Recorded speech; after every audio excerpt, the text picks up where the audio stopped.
Hello, everyone. Welcome to another amazing episode of Inspired Action, where we dive into the most pressing leadership challenges and hope to inspire you to take a more coach-centered and people-focused approach to leadership. I'm your host, Kyle Pertuis, and it's time to get started with our three amazing guests for today. Welcome back, everybody, to another episode of Inspired Action, the Leadership Forecast. I'm your host, Kyle Pertuis, and I'm here with three amazing guests today. Before we get started with these answers, I want to make a quick introduction to the three people that we've got with us today. And thank you guys so much for making time to join us. I'm going to begin with Paul Knox. Paul is a transformational leadership speaker and founder of Changing the Legacy, a platform dedicated to building emotionally grounded, strategically equipped leaders who can carry their mission forward. With over 75 keynotes and counting, right, Paul? That's right. It's delivered across industries. He blends strategic insight and personal story to help audiences move beyond survival and lead with clarity. I've heard this guy speak on clarity. You got to check it out. Conviction and purpose. Kyle Bowen, president of Hourglass Leadership. Kyle is a Maxwell certified coach and helps companies care for and grow their teams. His work with Hourglass is designed to impact change on equipping leaders with the skills to influence and guide their people in a more caring way and drive higher levels of engagement.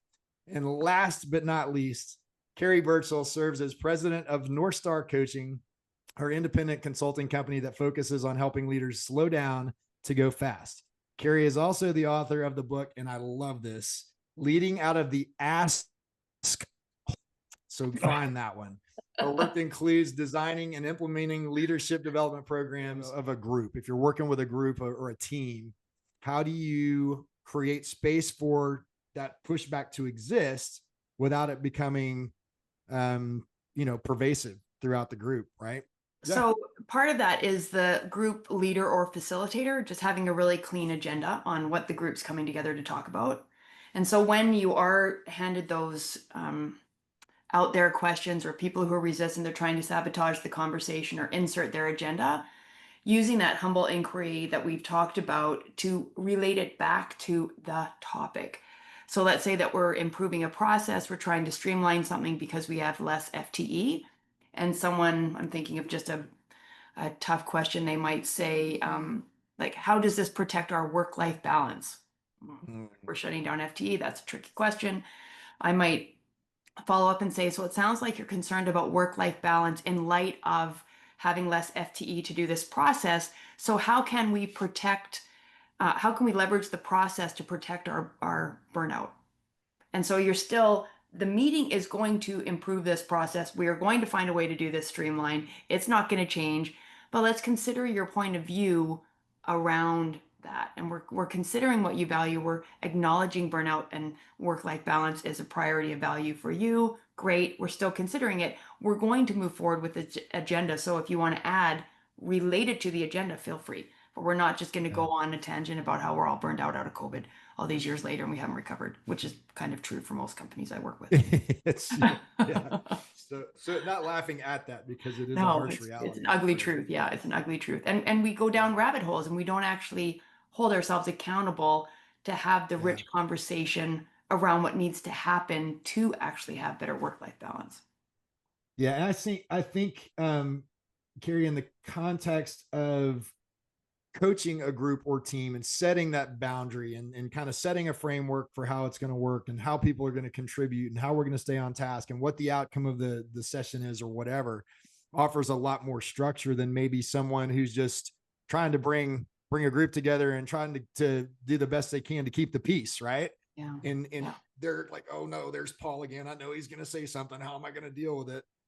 And I'll just do it every time. I'll say, Paul, can we talk about this later? Can we have another, different meeting? Yeah. I've got a client right now that's doing a strategy that might be helpful for your listeners, Kyle, which is to have roles in the meeting. So somebody's the timekeeper, someone's the agenda master, someone's the note taker, someone's the to-do follow-up person.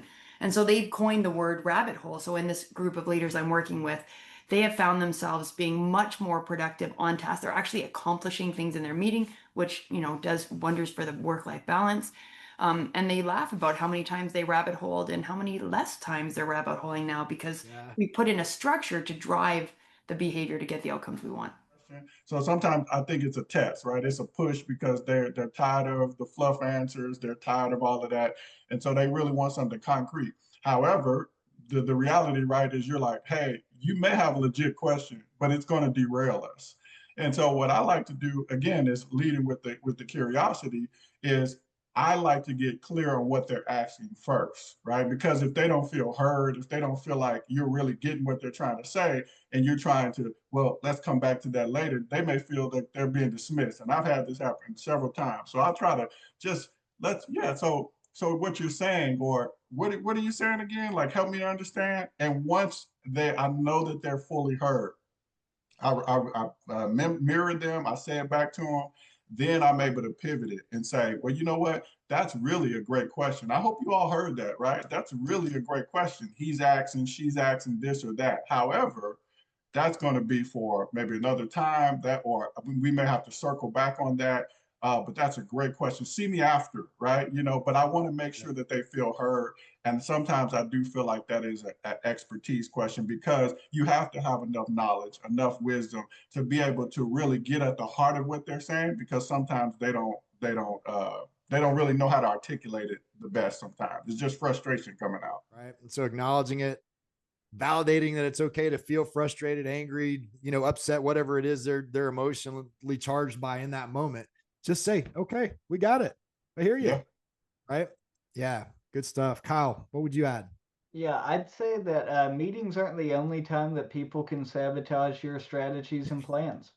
Yeah, that's right. And so, like, there's lots of times I see people want to rush through the meeting and, like, guys, we have to keep it to this hour. And it's like, yeah, but if you don't get the resistors out and give them their say and let them feel heard and acknowledged, like Paul says, what happens? Well, the second we leave the meeting, they're at the after meeting completely trashing my idea and the plan.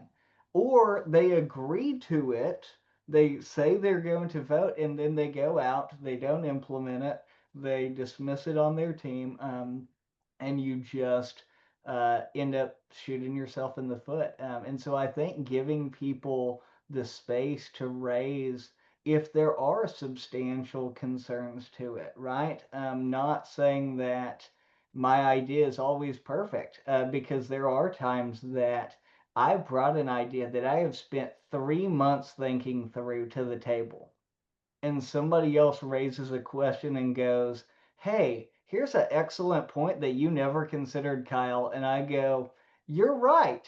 And that would have shut us down if we didn't consider that. And sometimes I think resistance can be healthy, of going, okay, yeah, let's think about that, or at least have the discussion where instead of me being the only one who's thought about this piece of resistance and how to overcome it, now I get to articulate that, so everybody else around the table, when that same question comes up from their teams, we're now on the same page and can articulate the same reason of, yes, this will be harder, or yes, this might hurt work-life balance in the short term, like Kerri mentioned.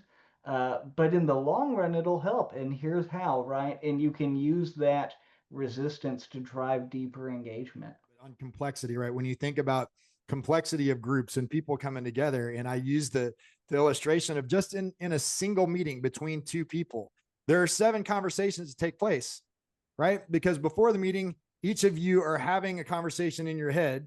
You come to the meeting, you're having a conversation in your head and the one that you're having with each other. And then you leave and you're each having a conversation in your head. Now let's add 6 more people to that, right?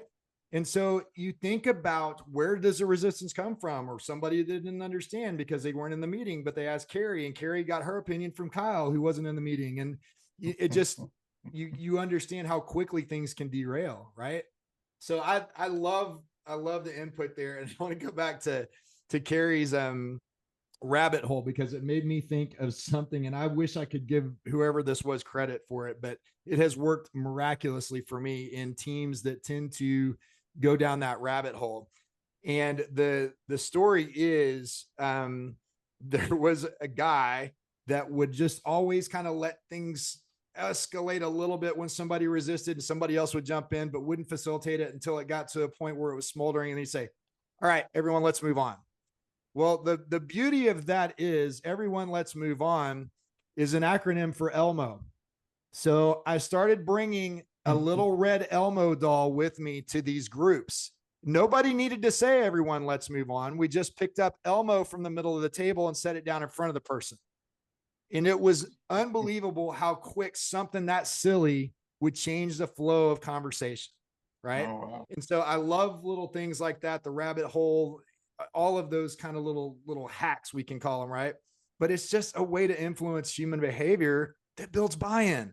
That's a wrap for another edition of Inspired Action, the Leadership Forecast. We're so grateful for our guests today and the impact they're making with the work they do. Be sure to check out our YouTube channel to watch the longer version of this episode, and be sure to like, comment, connect with, and follow me and each of our guests. You'll find all of our links in the caption of this video. Thanks for watching, and be sure to tune in every Thursday at noon Central, 1 p.m. Eastern for new episodes.